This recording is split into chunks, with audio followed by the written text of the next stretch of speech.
Today, the next witness will testify in the House Oversight Committee's investigation into former President Joe Biden's decline. Ashley Williams, his former special assistant, will face questions on what she knew while working in the White House, but it still remains to be seen if she'll in fact answer any of those questions. Michael LaRosa was press secretary for First Lady Jill Biden, joins us now. Michael, great to have you here in studio. You know the inner workings of the Biden White House better than almost anyone. How crucial will Ashley Williams be to this investigation? Ashley was is an unflinching, loyal aide to the Bidens. She's part of a group that I think she's been with them for a long time, first of all, but part of that group that I say was very emotionally and personally invested in the Bidens. She was her, Anthony, Annie, Tomasini, they were all given a lot of latitude and authority.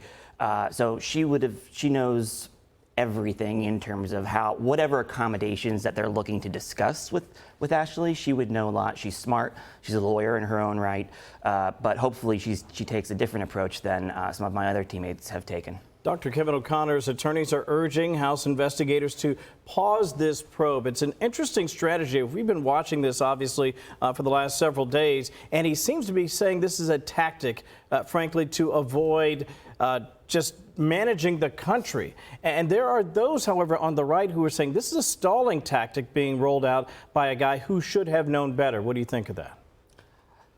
I think it's sort of reflective of my experience when I was there. Yeah. That there was a culture of evasiveness when it comes to transparency.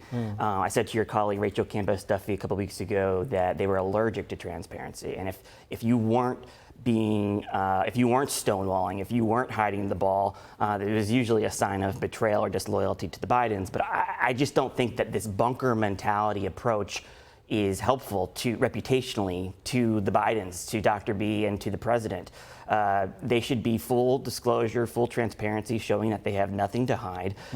This bunker mentality is sort of a way that people approached politics in the 90s, and it's just not sustainable in the media environment we live in. Well, I understand what you're saying about the media, and yes, we all want transparency. I think we can all agree that there wasn't any, or wasn't much, I should say, with the Biden administration. But this is a hearing in front of Congress.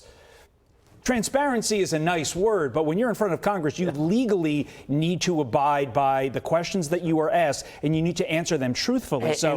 And so far, my former colleagues are escalating a situation. They should be taking the air out of the wind out of the sails of this story. I agree. It shouldn't be a story, but so instead, to that point, though, Michael, can Ashley Williams or any of these witnesses credibly deny that they did not see Joe Biden's mental decline?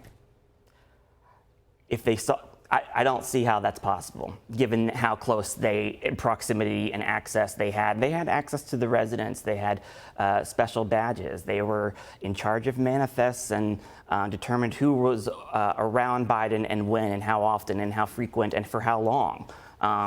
They really were gatekeepers in the true sense of the word. Yeah. But again, like I said, because they were they crossed that Rubicon from staff to family, which clouded a lot of their judgment as advisors.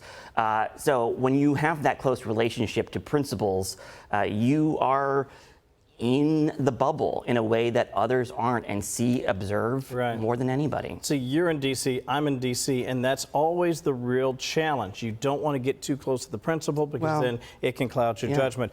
Michael, great to see you, my friend. Appreciate your time today. You too. Great to see you. Thanks for having me. You bet. Todd. I'm Steve Ducey. I'm Brian Kilmeade. And I'm Ainsley Earhart. And click here to subscribe to the Fox News YouTube page to catch our hottest interviews and most compelling analysis.